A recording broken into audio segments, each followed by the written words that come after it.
नमस्कार, आप देख रहे हैं सवाल आपका और आपके साथ मैं हूं कायनात अंसारी। सफाई अभियान फिर स्वच्छ भारत अभियान, ये स्कीम प्रधानमंत्री नरेंद्र मोदी के दिल के करीब समझी जाती है। वित्त मंत्री निर्मला सीतारमण ने जब मोदी सरकार के दूसरे कार्यकाल का दूसरा बजट पेश किया तो आम बजट 2020-21 के लिए स्वच्छ भारत अभियान के लिए 12,300 करोड़ रुपए का प्रावधान किया गया। सिर्फ केंद्र ही नहीं, राज्य सरकारें भी इस अभियान को सफल बनाने के लिए हर साल पुरजोर तरीके से आगे आती हैं। राष्ट्रपिता महात्मा गांधी की जयंती से स्वच्छता अभियान की शुरुआत हो जाती है और नेताओं के साथ अभिनेता तक हाथ में झाड़ू लिए सफाई करते नजर आते हैं। लेकिन जैसे ही ये दौर गुजरता है, हालात फिर वही हो जाते हैं। सड़कों से साफ सफाई नदारद हो जाती है, कूड़े कचरे से सड़कें सराबोर दिखती हैं और कूड़े का प्रबंध और निस्तारण का काम कछुआ चाल से चलने लगता है। आप सोच रहे होंगे कि 2 अक्टूबर गुजर चुका है, स्वच्छता अभियान को लेकर बात करने वाले नेता अब अपने दूसरे कामों में व्यस्त हो गए हैं। तो फिर हम आज क्यों स्वच्छता अभियान की बात कर रहे हैं? वो इसलिए क्योंकि अभी करीब 14 दिन पहले ही यानी 17 अक्टूबर को हरियाणा में स्वच्छता पखवाड़ा समाप्त हुआ है। 14 दिन के बाद जो तस्वीरें भिवानी और कोसली से सामने आई हैं, वो सरकार के स्वच्छता अभियान और इस अभियान पर खर्च होने वाली राशि पर कई सवाल खड़े करती हैं। भिवानी में स्वच्छता सर्वेक्षण के तहत लगाए गए कूड़ेदान आज खुद कूड़े का ढेर बनकर रह गए हैं। नगर परिषद की ओर से लगाए गए ये डस्टबिन रख रखाव के अभाव में आज बेकार पड़े हैं, तो दूसरी ओर कोसली विधानसभा का मुख्य तहसील परिसर गंदगी से अटा पड़ा है। ये हालत तब है जब हरियाणा सरकार ने 1 अक्टूबर से 15 दिन के लिए स्वच्छता पखवाड़ा मनाने की घोषणा की थी। 2 अक्टूबर से हरियाणा सरकार ने स्वच्छता पखवाड़े की घोषणा कर दी थी। 17 अक्टूबर तक ये पखवाड़ा जो है स्वच्छता पखवाड़ा चला, लेकिन इस स्वच्छता पखवाड़े के 14 दिन के बाद ही आप ये तस्वीरें देखकर अंदाजा लगा सकते हैं कि ये अभियान कितना सफल हुआ। 15 दिन तक जो साफ सफाई को लेकर खाका खींचा गया था, उस पर कितना अमल किया गया। जो स्थानीय निकाय हैं, उन्होंने कितनी अपनी जिम्मेदारी सफाई और स्वच्छता के प्रति दिखाई और किस तरीके से सरकारी पैसों का दुरुपयोग जो है यहाँ पर किया गया। तो ये 2 तस्वीरें आपने देखी, एक भिवानी से थी, एक कोसली से थी। भिवानी में डस्टबिन जो है वो खस्ता हालत में आपने देखे और कोसली में जो मुख्यालय परिसर है उसकी हालत आपने देखी। अब यहाँ पर हम आपको वो सवाल दिखा देते हैं जो आज खबर फास्ट ने अपनी इस मंच से उठाए हैं। एक नजर उन सवालों पर, फिर बात करेंगे जिम्मेदारों से। आपकी भी राय यहाँ पर रहेगी महत्वपूर्ण। आप भी हमारे साथ इस कार्यक्रम में होंगे शामिल, जिस तरह से हर रोज आप होते हैं। नंबर हम आपको दिखाएंगे। क्यों फेल हो रहा स्वच्छता अभियान? सवाल नंबर 1, करोड़ों खर्च करने के बाद भी क्यों नहीं है स्वच्छता? सरकार या स्थानीय निकाय, किसकी चूक, कौन जिम्मेदार? अभियान की विफलता के लिए क्या आम जनता भी है जिम्मेदार? कैसे सफल होगा स्वच्छता अभियान? सबसे अहम और बड़ा सवाल यही। तो यहाँ पर ये वो सवाल जो आज स्वच्छता अभियान को लेकर के खबर फास्ट ने उठाए हैं। आप भी हमारे साथ इस कार्यक्रम में जुड़ सकते हैं। नंबर हम आपको दिखा देते हैं। हर रोज की तरह आप इन नंबर पर कॉल करके सीधा हमसे संपर्क साध सकते हैं। अपनी बात, शिकायत, सुझाव जो भी हो वो हम तक पहुंचा सकते हैं।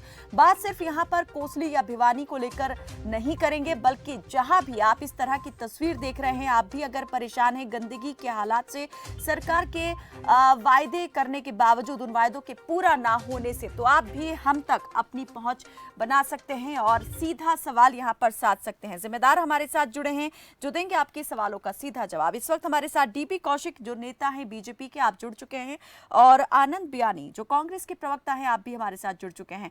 बहुत स्वागत है आपका हमारे साथ कार्यक्रम में जुड़ने के लिए।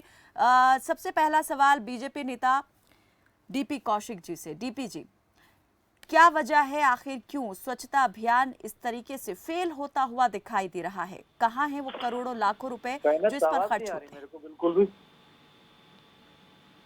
डीपी जी, आवाज मिल पा रही है? आवाज बहुत स्लो आ रही है आपकी। चलिए, लगता है कुछ तकनीकी दिक्कत है। हम जल्द ही इसे ठीक कराने का प्रयास करते हैं। आएंगे आपसे, क्योंकि बेहद महत्वपूर्ण ये विषय और आपसे सवाल तो बनता है। आनंद बियानी जी से हम बात कर लेते हैं, कांग्रेस के प्रवक्ता जुड़े हैं। आनंद जी, ये तस्वीरें आप भी देख रहे होंगे। अभी 14 दिन पहले ही स्वच्छता पखवाड़ा खत्म हुआ है हरियाणा के अंदर। क्या वजह मानते हैं इस तरह की तस्वीरों के पीछे की? कायनात ऐसा नहीं कह सकते कि स्वच्छता अभियान इनका कामयाब नहीं है। एक्चुअल में क्या स्वच्छता की बजाय देश को स्वच्छ कर रहे हैं और प्रदेश को स्वच्छ कर रहे हैं।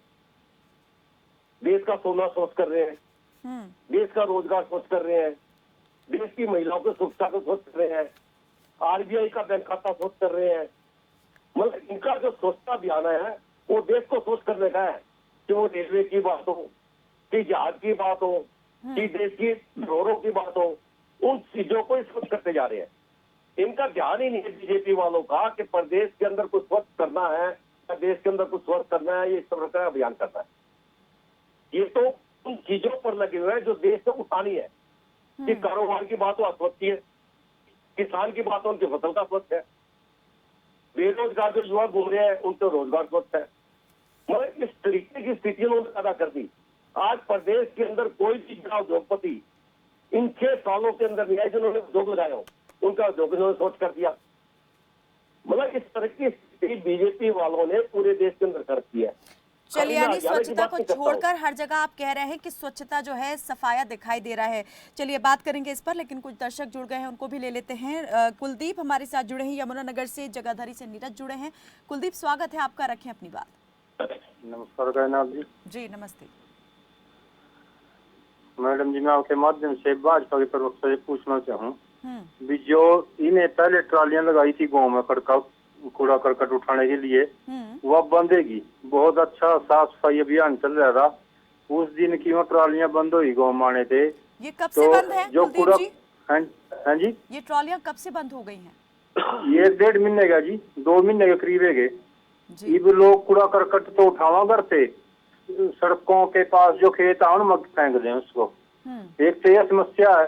एक गांव सुधाल में जोड़ा खुदाई के लिए जो सरकार ने भूमि संरक्षण विभाग को दिया था खुदाई के लिए, और उसकी पेमेंट भी सरकार ने भूमि संरक्षण विभाग को कर दी थी मई जून के महीने में जी। और उसकी खुदाई आज तक नहीं हुई। हम उसको अधिकारी पर जाएगा थक गए, कोई सुनवाई नहीं है रही, न उस जोड़ की आज थोड़ी खुदाई हुई। जोड़ की इतनी बुरी हालात है भी गाँव में महामारी फैलने का खतरा है जी।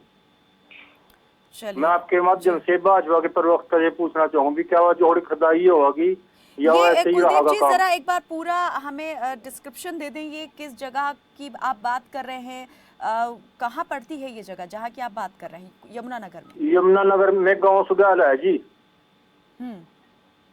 वहाँ की बात है ये जी। ये जोड़ पास है रहा, भूमि संरक्षण विभाग के पास जा रहा, मई जून के महीने में पेमेंट भी आएगी। और मैं सीएम बंदोबस्त की दरखास्त भी दी थी भूमि संरक्षण विभाग की, अभी तक कोई जवाब नहीं मिला।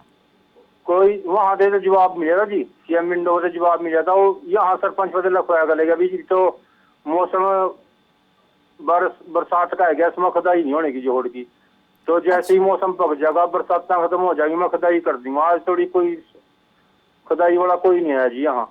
उसके बाद ही मिला, उसने फोन भी करे हमने, तो मैं सुन दी नहीं।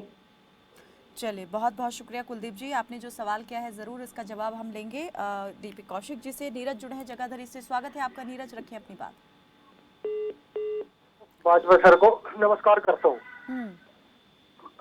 मेरा सवाल ये है मैडम जी, मैंने आपके चैनल के माध्यम से अभी 2-3 दिन पहले दलबीर धनखड़ जो जेजेपी के कार्यकर्ता हैं, उनसे मेरी बात हुई थी, तो उनका नंबर भी है मेरे पास। वो आपके चैनल के माध्यम से मेरी बात हुई थी। वो मेरे जो समस्या उसको दूर करने में मेरा काम कर रहे हैं। वो 4 तारीख को मेरी बात सीएम के पास रखेंगे, आगे देखूंगा मैं क्या होगा। लेकिन मेरा सिर्फ एक उनसे वो था, उनको मैंने बताया भी था, उन्हें मेरे को बोला था कि इस मैनेजमेंट से भी बात करनी, आप मेरी बात करवाओ। तो मैंने बोला मैडम जी उनको कि अगर मैं आपकी बात करवाऊंगा तो मुझे कॉलेज वाले निकाल देंगे, क्योंकि ना तो मेरे पास खेती है और ना मेरे पास रोजगार है, और कम होगी। मैं पीएम का काम करता हूँ, 8,000 से कम मेरी सैलरी है। मेरा सिर्फ यही अनुरोध है आपके चैनल के माध्यम से, भाजपा सर भी बैठे हैं, इनको भी मैं बोल रहा हूँ कि जिस कॉलेज में मैं पीएन का काम करता हूँ, प्राइवेट कॉलेज है यमुनानगर के अंदर, वहाँ मेरा वेतन 8,000 से कम है। लेकिन जो मैनेजमेंट का वेतन है वो बहुत अच्छा है, 2.5 लाख 1 लाख सुपरिटेंडेंट का वेतन अच्छा लेकिन है। नीरज जी, अब आपको टीचरों ये को- आश्वासन हाँ जी। मिला है कि सीएम तक आपकी हाँ जी। बात जो है वो पहुंचाई हाँ जाएगी जी, और इस मामले हाँ में जी, कार्रवाई जो है जरूर अमल में लाई जाएगी।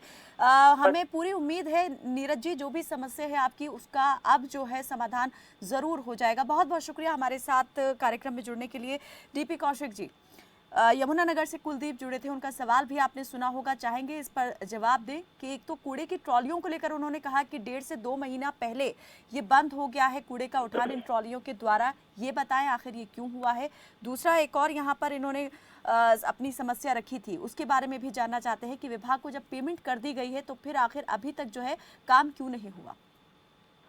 नमस्कार कायनात जी जैसे मेरे कांग्रेस के प्रवक्ता भाई बोल रहे थे कि इन्होंने सफाया किया है, तो एक तो एग्जाम्पल आपके सामने आ गया कि जनता को पता है सफाई हो रही है, ठीक है ना। ये तो उन्होंने मना नहीं किया कि कभी हो ही नहीं, ये कह रहे हैं 1-1.5 महीने से बंद है। अगर कोई कारणवश है तो मैंने उनका क्वेश्चन नोट कर लिया, मैं कल ही इनका बेसिक नंबर भी आपके पास होगा, मैं कल ही इसकी बैक, अभी तो मैं लक्ष्मण बिजी में यहाँ पे, लेकिन सुबह इनकी बात करके ना मैं आपको इसका सोल्यूशन जरूर करवा दूंगा। ये निश्चिंत रहे यमुनानगर वाले, सफाई का जो मैटर आपका जोड़ वाला मैटर भी है।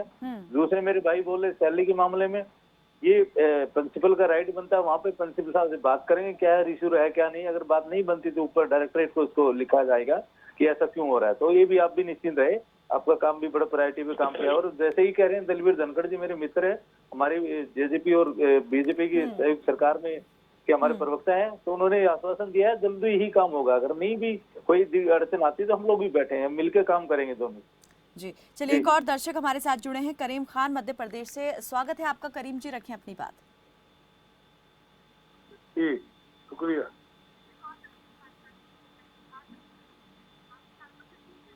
हाँ जी करीम जी। कायनात जी, आप इन दोनों प्रवक्ताओं से पूछो, डीपी कौशिक जी से, आनंद ज्ञानी जी से, ये कभी अपने कार्यकाल में विदेश गए हैं या नहीं गए हैं। किसी एक क्षेत्र की बात नहीं, हिंदुस्तान में हर जगह स्वच्छता अभियान दम तोड़ रहा है और दम टूटा हुआ है। कम से कम इनसे पूछिए कि कम से कम जैसी वहाँ व्यवस्था है, अगर भ्रष्टाचार न करे तो यहाँ हो सकती है। जितने साधन हमारे हिंदुस्तान में है उतने किसी मुल्क के पास नहीं है। जितनी बेहतरीन व्यवस्था हमारे हिंदुस्तान में है उतनी कहीं नहीं है। जितना प्रशासनिक तंत्र हमारे हिंदुस्तान में है उतना किसी मुल्क में नहीं है। ये लोग फॉरेन से घूमते हैं और भ्रष्टाचार ना हो तो यहाँ पे स्वच्छता हो सकती है, लेकिन ये इस ओर ध्यान नहीं देते। चलिए, बहुत बहुत शुक्रिया करीम खान जी हमारे साथ कार्यक्रम में जुड़ने के लिए, और काफ़ी अहम चीज़ों की तरफ आप जो है ध्यान यहाँ पर लेकर जाते हैं। डीपी कौशिक जी, विदेशों में भी व्यवस्थाएं हैं, हमारे देश में भी वैसी हो सकती हैं। कारण है भ्रष्टाचार विभागों में अधिकारियों के अंदर जो व्याप्त है। जीरो टॉलरेंस करप्शन को लेकर बीजेपी बात करती है, लेकिन अगर ऐसा ही है तो फिर जो तस्वीर है वो बदलती क्यों नहीं है। जैसा हम यहाँ पर आपको विजुअल 2 दिखाए, आपको तस्वीरें दिखाई, मैं चाहूंगी फिर से जरा वो तस्वीरें स्क्रीन पर दिखाई जाएं कि जहाँ पर भिवानी में जो कूड़े के लिए, कूड़ा कचरा डालने के लिए डस्टबिन लगे थे वो किस हालत में है, खुद आज कचरे का ढेर बन चुके हैं। दूसरी तरफ कोसली में जो खुद एक परिसर है, मुख्यालय परिसर है, उसकी हालत देखिए। जी देखिए कायनात, एक बात बताऊंगा, जैसे हमारे बड़े सज्जन भाई बोल रहे थे कि भ्रष्टाचार की, तो इन्होंने पहले की सरकारें भी देखी होंगी। 60 साल का कांग्रेस का राज है, उसमें भ्रष्टाचार की बात ही इन्होंने देखी होगी। आज मानिए 6 साल की हमारी सरकार है, तो सरकार में रहते हुए मानिए मोदी जी के नेतृत्व में देखिए भ्रष्टाचार पे कितनी लगाम हम लोगों ने लगाई है। ये नहीं कहते हैं पूरी तरह से खत्म हुआ है, लेकिन ये आने वाले टाइम हम बोल रहे हैं, इनको विश्वास दिलाते हैं भारत की जनता को कि भ्रष्टाचार नाम की यहाँ पे कोई चीज नहीं रहेगी। कहाँ घूम रहे हैं आप? कहाँ घूम रहे हैं आप? पूरे देश को देखा है मोदी जी ने, और आप भ्रष्टाचार रोकने की बात कर रहे हैं। चलिए, आऊंगी आप दोनों प्रवक्ताओं की तरफ आऊंगी। बयानी जी, आपको पूरा मौका दूंगी मैं बात करने का, बोलने का। इस वक्त कुछ दर्शक और जुड़ गए हैं, वो भी कुछ अपना सवाल यहाँ पर रखना चाहते हैं, जवाब चाहते हैं उसका। सुरेश कुमार रोहतक से बयानी जी, कौशिक जी बयानी जी, तो सरकार इमीडिएटली एक्शन लेकर देखिए। कौशिक जी बयानी जी, कुछ दर्शक हैं उनकी भी बात सुन लेते हैं, वो भी पूछना चाहते हैं अपनी सवाल यहाँ पर। सुरेश रोहतक से जुड़े हैं, रणबीर भी हमारे साथ एक दर्शक जुड़े हैं। सुरेश, स्वागत है आपका, पूछे। चलिए, लगता है हमारा संपर्क टूट गया है। रणबीर, आप हमारे साथ जुड़े हैं तो जवाब दें, स्वागत है आपका। चलिए, लगता है इनसे भी हमारा संपर्क टूट गया है। जी बयानी जी, एक बात बताइए, कौशल्या भी करे बयानी जी आपकी आवाज नहीं मिल पा रही है। खरीदा कि 59 जवानों के तो हाथ पर खो गए और कितने जवान शहीद हुए। अभी राइफल की जो फाइलों की बात है, राइफल की फाइलें गुम हो गई। आपने तो भ्रष्टाचार के साथ जुमले नाम दी। और जब यहाँ की बात करूं, हरियाणा के अंदर तो अब मैं किनारे रेपिस्टी घोटाला, धान घोटाला, दाल घोटाला, माइन घोटाला, भर्ती घोटाला, पेपर लीक घोटाला। चलिए, आएंगे बात करेंगे इस पे। कौशिक जी, लूंगी जवाब लूंगी। दर्शक जुड़े हैं, उनकी बात ले लेते हैं। रणबीर हमारे साथ जुड़े हैं। रणबीर, स्वागत है आपका। बताएं कहां से बात कर रहे हैं और पूछें। हाँ मैडम, नमस्कार जी नमस्ते, कहां से बात कर रहे हैं रणबीर जी, और पूछें मैं अपना रोहतक सवाल। से बोल रहा हूँ मैडम। जी जी हाँ मैडम, मैं पूछना चाहता हूँ दोनों प्रवक्ताओं से, बीजेपी और कांग्रेस के प्रवक्ता से। जी जब राजनीति से पहले आम आदमी होता है, हम भी इलेक्शन लड़ सकते हैं, कोई भी इलेक्शन लड़ सकता है, उनके पास कोई गनमैन वगैरह प्रोटेक्शन की कोई जरूरत नहीं होती। और जब ये विधायक बन जाते हैं, उसके बाद में इनके बच्चों को भी गनमैन चाहिए, इनकी मिसेज को भी गनमैन चाहिए, इनको भी गनमैन चाहिए। और सफाई कर्मचारी आधे इनकी कोठियों पर लगे रहते हैं, जो कि जनता के पैसे से लगे होते हैं, क्योंकि हमारा बजट, हमारा टैक्स जाता है, उसी से तो लेते हैं सभी को। जी इतने बच्चे लेते हैं, अपने बिल 1 मिनट में पास कर लेते हैं। इनकी 5-5 पेंशनें हो जाती, 5 साल में पेंशन हो जाती है। एक सरकारी कर्मचारी है, वो 20 साल, अभी उसकी पेंशन बंद कर दी गई है। तो ये सभी बात अपने लिए क्यों करते हैं? ये चाहे वो कितना ही गरीब हो, राजनीति में आते हैं, इनकी प्रॉपर्टी करोड़ों में हो जाती है। इसकी कोई तरफ ध्यान देता है? उनकी कहीं और के नाम से कंपनी है, कहीं बेटे के नाम से कंपनी है, कहीं बोलते मेरा तो कुछ नहीं है, मिसेज का है। मिसेज कहाँ से ले आई? वो काम करती है? किसी भी नेता का इस तरफ ध्यान, इस चीज पर कोई जवाब देगा?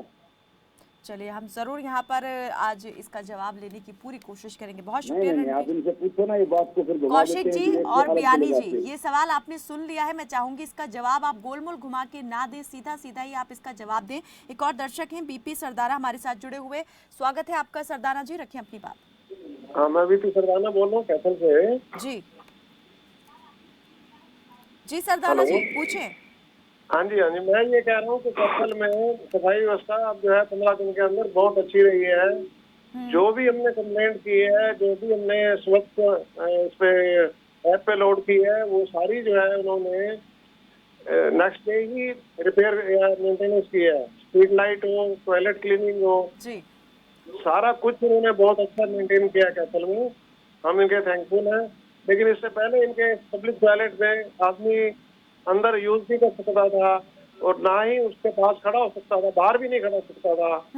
अब जो है 15 दिन के अंदर बहुत अच्छी सफाई व्यवस्था की है। यानी जो स्वच्छ हरियाणा ऐप लॉन्च किया था स्थानीय निकाय मंत्री अनिल विज ने, उसका फायदा आपको मिला है अब? हाँ, नहीं, रिस्पॉन्स अच्छा मिला, बहुत अच्छा उन्होंने हमें जो है रिस्पॉन्स दिया है। नेक्स्ट डे ही सेम डे रिपेयर किया है, मेंटेनेंस किया है। इलेक्ट्रिसिटी हो, स्ट्रीट लाइट हो, बिल्कुल बहुत अच्छा है कैथल के अंदर। चलिए, बहुत बहुत शुक्रिया बीपी सरदाना जी हमारे साथ कार्यक्रम में जुड़ने के लिए और ये फीडबैक देने के लिए कि जो यहाँ पर सरकार की तरफ से स्कीम्स लॉन्च होती हैं उसका फ़ायदा भी आम जन को मिलता ज़रूर है, बशर्ते के लोग भी उतनी ज़्यादा जागरूक हों उन स्कीम्स के बारे में। जी टीपी कौशिक जी, एक जो दर्शक हमारे साथ रोहतक से रणबीर जुड़े थे, उन्होंने एक काफ़ी कड़वा और चुभता हुआ सवाल पूछा था। कहना तो मेरे को सवाल, एक तो आपकी आवाज़ बिल्कुल स्लो आ रही है, समझ नहीं पाया उनके सवाल में। उन्होंने पूछा था कि जब भी कोई आम इंसान जब इलेक्शन लड़ता है और जब वो कोई विधायक बन जाता है या फिर एमपी बन जाता है, उसके बाद में उसको सुरक्षा दे दी जाती है, उसके परिवार तक को सुरक्षा दे दी जाती है। पहले संपत्ति भले ही कुछ ना हो, लेकिन नेता बनने के बाद में संपत्ति में दिन दुगना और रात चौगुना इजाफा होता है। साथ में पेंशन जो है, एक सरकारी कर्मचारी की पेंशन जो है वो तो सरकार बंद कर रही है, लेकिन नेताओं की जितनी बार वो विधायक या एमपी चुने जाएंगे उतनी बार उनकी पेंशन जो है वो बंद जाती है। ऐसा क्यों है? देखिए कायनात, मैं नहीं समझता इस तरह की बातें अगर उनको लगी है तो, क्योंकि देश का एक लोकतंत्र में एक प्रोटोकॉल होता है हर चीज का। विधायक एक आम बात नहीं होती, वो अपने विधानसभा के प्रमुख होता है। अगर उसको कोई सिक्योरिटी दी जाती है, मुझे लगता नहीं इसमें किसी को तकलीफ होनी चाहिए, और उसका खर्चा सरकार देती है, तो इसमें हमारे उस पर तो कोई वो नहीं है ना। दूसरी बात आती है कि ये कहते हैं पेंशन। देखिए हर आदमी का सरकार ने पेंशन, हमारे अब तो हमने नीचे ग्रेड पे भी हर आदमी की पेंशन देने का हमने कार्य किया। जैसे हमारे गांव में होते हैं कर्मचारी होते हैं, उनको नंबरदार होते हैं, सबको। ये धीरे धीरे व्यवस्था में समाज में हो ही रहा है। इसके अंदर जो भी अमेंडमेंट होते रहते हैं, करते रहते हैं सरकार के। और इसमें शायद इनको कोई बुरे वाली बात नहीं लगनी चाहिए। भी एक विधायक की पेंशन होती है, वो तो पहले भी सरकार में दी गई है। तो इसका मतलब इनका तो ये दोनों भी सारी सरकार पे ये तो वो कर रहे हैं ना। तो ये चीज तो मुझे लगता नहीं कि हम लोगों के हाथ। आप ये समझिए कौशिक जी, एक नाराजगी एक आम इंसान की वो ये सोचने पर अब मजबूर हो गया है कि नेता बनने का फायदा जो है वो किस तरीके से राजनीति में लोग लेते हैं। सरकार यहाँ पर अपने फायदे के लिए जितना सोच रही है, या नेता जितना सोचते हैं, अगर जनता के लिए उतना सोच ले तो शायद दिन जो है वो बहुर जाएंगे। बयानी जी, मैं चाहूंगी सवाल का जवाब आप भी दें। इस बात से सहमत नहीं हुआ। मुझे बताइए, अगर को विधायक के पास ही वो नहीं होगी कुछ, तो आम जनता मतलब क्या मान के सिक्योरिटी चलिए ठीक है, आपने कहा कि सुरक्षा का सवाल है। एक पेंशन को लेकर सवाल, ये सवाल पहले भी काफी उठता रहा है कि अगर कोई विधायक चाहे एक दिन के लिए ही, चाहे एमपी हो या फिर एमएलए हो, लेकिन उनकी अगर वो हट भी जाते हैं तो भी उनकी पेंशन जो है वो बंद जाती है। सरकार के खजाने से वो पेंशन दी जाती है, फिर चाहे कितनी बार भी चुने जाएं उतनी बार पेंशन जो है उनकी बनती जाएगी। तो कहना चाहिए प्रावधान हमारे जो कौशिक जी, यही प्रावधान, ये आम इंसान के बारे में क्यों नहीं इस तरह से सोचा जाता? फिर बयानी जी, आप क्या सोचते हैं इस बारे में? जी, हमने हर एक गांव में एक चौकीदार उनके गांव का सफाई कर्मचारी है। भाजपा सरकार आने के बाद में उनको भी देने नहीं दे पा रहे और उनको नहीं दे पा रहे। एक बात करेंगे आप इस बार पूरे 72 साल के इतिहास में कांग्रेस के आजाद होने के बाद में पहली बार ऐसा हुआ, रावण के पुतले की जगह रावण का पुतला तो सफाई कर्मचारी में चले गए।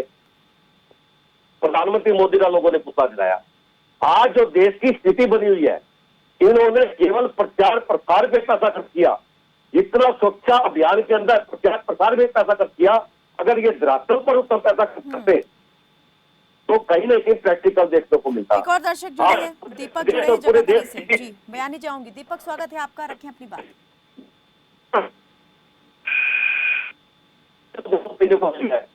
कहाँ विकास कर पाएंगे? 5 साल के बाद में 6 साल अब आ गया, ये अपना कॉमन मिनिमम प्रोग्राम भी लागू नहीं कर पाए। ये क्या विकास करेंगे? इनको विकास का पता ही नहीं है, इनको तो केवल विनाश का पता, क्या विनाश कर सकते हैं। दीपक, अगर आप जुड़े हैं तो जवाब दें। इन्होंने लगता है मुझे कांग्रेस की चाय पी रखी मैम। कहना जी, कांग्रेस की चाय पी रखी मेरे भाई ने, मुझे लगता है। नहीं, ये आनंद बयानी जी ही बात कर रहे थे। कांग्रेस की चाय में कांग्रेस का प्रवक्ता हूँ भाई। आपने 70 साल का राज, मैं कहता हूँ मैं कांग्रेस का प्रवक्ता हूँ, आपको कुछ जवाब ही नहीं है। पहले बात नहीं की आपने। आपने खाली भ्रष्टाचार करने के अलावा कोई काम नहीं किया। हम लोगों ने आप पेंशन नहीं दे पा रहे, जो लगाए थे कांग्रेस के सरकार में, आप उनको पेंशन नहीं दे पा रहे। ये पेंशन कब बोल रहे हैं? मैं बोल रहा हूँ आपके पास जवाब नहीं है। पूरे ढेर लग रहे हैं, उसका जवाब नहीं है। मैं कहता कोई साबित हुआ है भ्रष्टाचार? जितने अफसरों ने किया सीधा उठा आपने ट्रेनिंग किया उसका। आप बताइए, आपकी कितने हुए, कितने मंत्री आपने बर्खास्त किए? बताइए मुझे एक बार। क्या बात कर रहे हो? कांग्रेस में होकर भी ऐसी बात कर रहे हैं आप लोग यार। चलिए कौशिक जी, क्या हुआ क्या नहीं? कौशिक जी, ढिलाई तो होती है, हीला हवाली भी होती है, सरकारी पैसे का दुरुपयोग भी किया जाता है स्कीम्स में। ये 2 तस्वीरें आपने देखी। कौशिक जी, ये जो तस्वीरें मैंने आपको दिखाई, ये कहीं और की नहीं है, ये हरियाणा की है और अभी की है। भाजपा वाले को तस्वीरें ये ऊपर घूमते हैं। ये जो आपने देखा भिवानी में, जो डस्टबिन की हालत आपने देखी, जो टूटे पड़े हैं, ये स्वच्छ सर्वेक्षण के तहत लगाए गए थे। ये तस्वीरें आप देखिए, जो खुद आज कूड़े की तरह से दिखाई दे रहे हैं। क्या इनको लगाने पर पैसे खर्च नहीं हुए होंगे? अगर ठीक से इनकी देखरेख की जाती तो शायद आज ये इस तरह से दिखाई नहीं दे रहे होते। क्या सिर्फ ये मान लिया जाए कि सरकार की योजनाओं के नाम पर खाना पूर्ति विभाग कर देते हैं, उसके बाद कोई सुध नहीं ली जाती है? क्योंकि ये योजनाएं जो है चला करके शायद विभाग भी भूल जाते हैं, अधिकारी भूल जाते हैं और सरकार भी भूल जाती है। जब वक्त आता है साल में एक बार, तब याद फिर से कर लिया जाता है।